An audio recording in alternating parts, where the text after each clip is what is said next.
It's remembered as one of the most beloved romantic comedies of all time.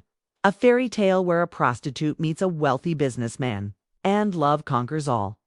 But what if we told you that Pretty Woman was never meant to be a love story?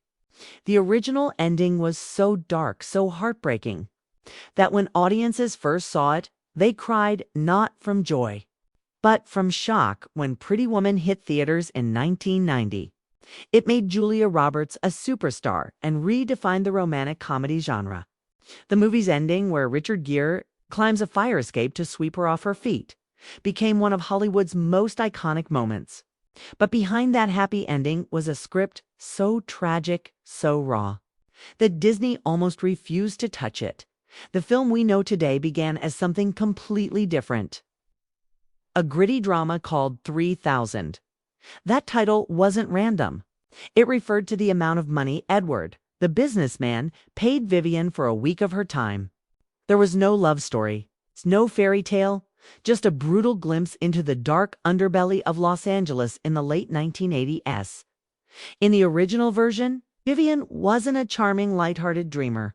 She was a broken woman trapped in addiction, struggling to survive on the streets. Edward wasn't her savior. He was cold, calculating, and emotionally distant.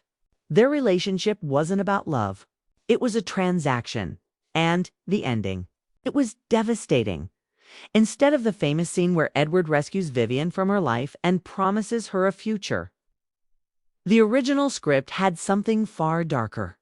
After their week together, Edward coldly hands Vivian the $3,000 and drives away, leaving her alone in the alleyway. She takes the money and goes back to the streets. No limousine, no kiss, no happily ever after. In one version of the script, Vivian ends up back with her friend Kit, sitting on a dirty curb as the camera pans out, the two women laughing bitterly about dreaming too big. In another, even darker draft, Edward's limousine door slams, and the audience realizes he never looks back. The message was clear in real life. People like Vivian don't get rescued. When early test audiences saw this version, the reaction was immediate and devastating. People left the theater in tears, not because they were moved, but because they were heartbroken. One studio executive described the reaction as pure silence. No applause, no smiles, just shock. Disney, which had acquired the film through Touchstone Pictures, stepped in and demanded changes.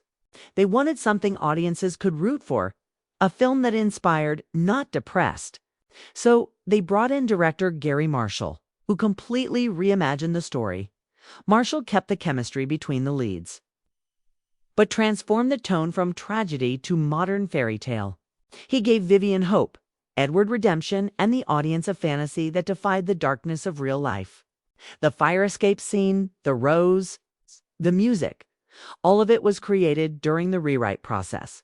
Julia Roberts herself later admitted that if the original script had been filmed, she probably wouldn't have taken the role. It was a very different movie, much darker, much sadder, she said in interviews.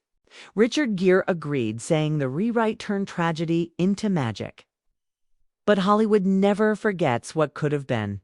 Copies of the original 3000 script still circulate among collectors, and every time it resurfaces, fans are stunned by how drastically different it was.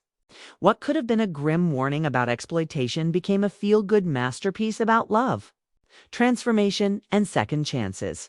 Still, many who've read the early drafts say the darker version, while painful, was more honest.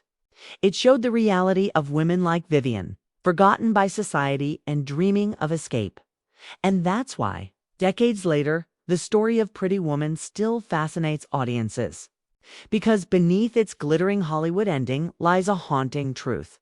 It was never supposed to be a fairy tale. And when test audiences first saw how it really ended, they didn't cheer. They cried.